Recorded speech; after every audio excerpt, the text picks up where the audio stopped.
नमस्कार, जय हिंद, जय भारत, वंदे मातरम। मैं एडवोकेट मोहित शर्मा और अभी बनारस में मौजूद हूँ और आप ठीक मेरे पीछे देख सकते हैं, ये है बनारस का 80 घाट। एक और तो बनारस को ये कहा जाता है कि बनारस हिंदुओं का क्षेत्र है। बनारस में ये कहा जाता है कि मोदी जी ने ये कर दिया, वो कर दिया। मोदी जी का संसदीय क्षेत्र बनारस को बताया जाता है। आज मैं आपको दिखाता हूँ कि यहाँ पर क्या स्थिति है और वाकई में बाबा जी के राज में उत्तर प्रदेश की ये स्थिति है कि लोगों का घर बसाने के बजाय उनका घर उजाड़ा जा रहा है। आपको दिखाता हूँ कैसे मैंने ये बात क्यों कही। एक बार इनसे बात करते हैं। क्या नाम है भाई आपका? प्रिंस पांडे। इनका नाम है प्रिंस पांडे। आप देख सकते हैं कि पैर से विकलांग है, अपाहिज है।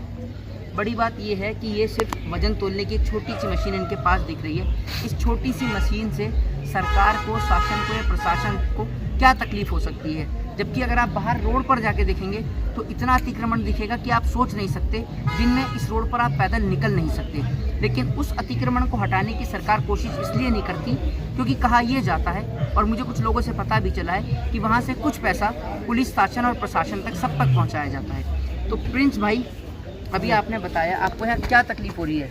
भैया यहाँ का जो मेन जो बड़ा वाला सीओ है जी। वो ऑरेंज बाल लाल से लंबा सा है, काला सा है।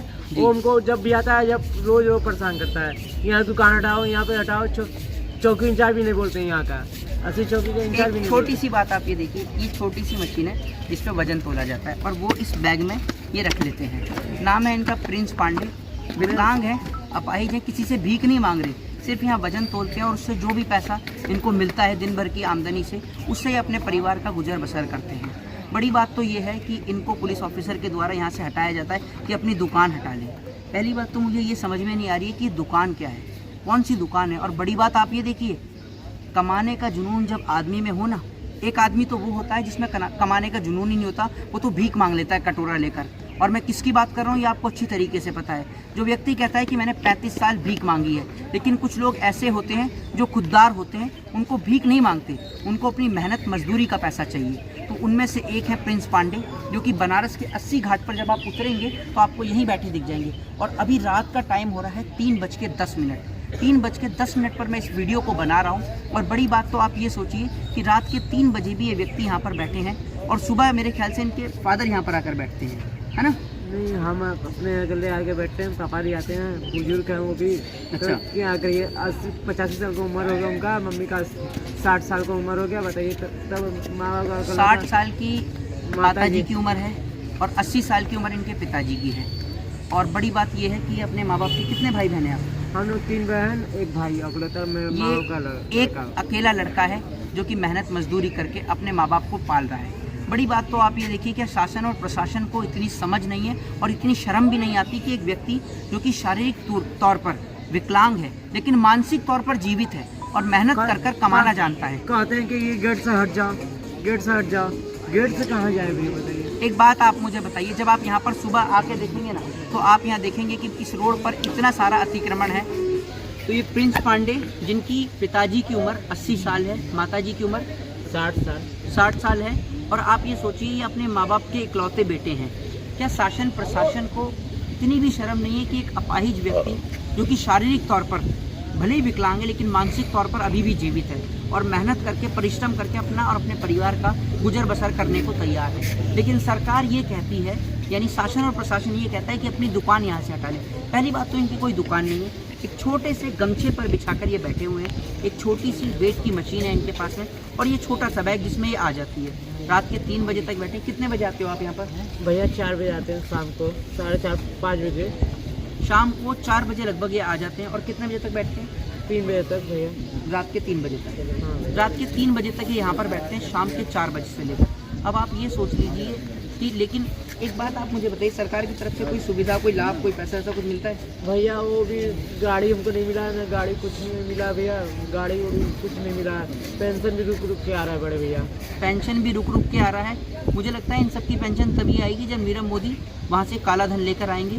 उसी के बाद आपके 15 लाख भी आएंगे और इनकी पेंशन भी आएगी। आपको जो एक वो विकलांगों की जो वो होती है व्हील चेयर, वो आपको मिली है नहीं मिली है? नहीं मिली है भैया। नहीं मिली। आपने मांगी की चीज़ें?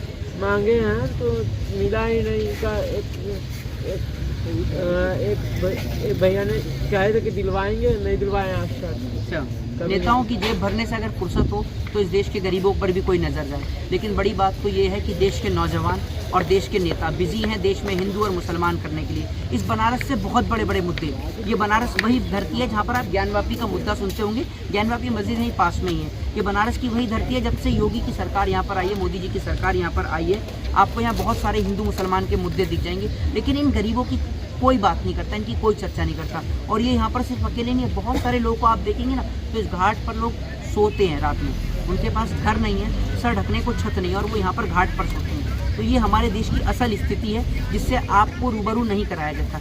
एक बात मुझे समझ में नहीं आती, एक बात आप सोच कर देखिएगा, भाई बंद कर लेना इसको, बंद कर लेना। एक छोटी सी बात मुझे आप बताइएगा कि पाकिस्तान से युद्ध लड़ने पर, ठीक है, या इस देश से मुसलमानों को भगा देने पर, एक बात मुझे बताइए, इस देश में जो हिंदू मुसलमान होता है उस पर सिर्फ एक छोटी सी बात आपसे पूछना चाहता हूँ कि जो देश की गोदी मीडिया 24 घंटे हिंदू मुसलमान मंदिर और मस्जिद पर चर्चा करती है, अगर इस देश के सारे मुसलमान जो कि जिनको आप कहते हैं बहुत बड़ा मुद्दा है वो देश से चले गए तो इस देश के गरीब को क्या मिलेगा, मुझे आप बताइए, उसको फ़ायदा क्या है। तो असल में ये जो मुद्दे हैं ये हिंदू मुसलमान के मंदिर और मस्जिद के मुद्दे, इनसे देश नहीं चलता, लोगों का घर नहीं चलता। तो मेरा आप लोगों से निवेदन है कि आप नौजवान हैं, युवा हैं, तो आप लोगों की चर्चा महंगाई और बेरोजगारी पर होनी चाहिए। जय हिंद, जय भारत, वंदे मातरम। आप लोगों की क्या राय है, क्या प्रतिक्रिया, अपनी प्रतिक्रिया कमेंट बॉक्स में जरूर दें। शुक्रिया।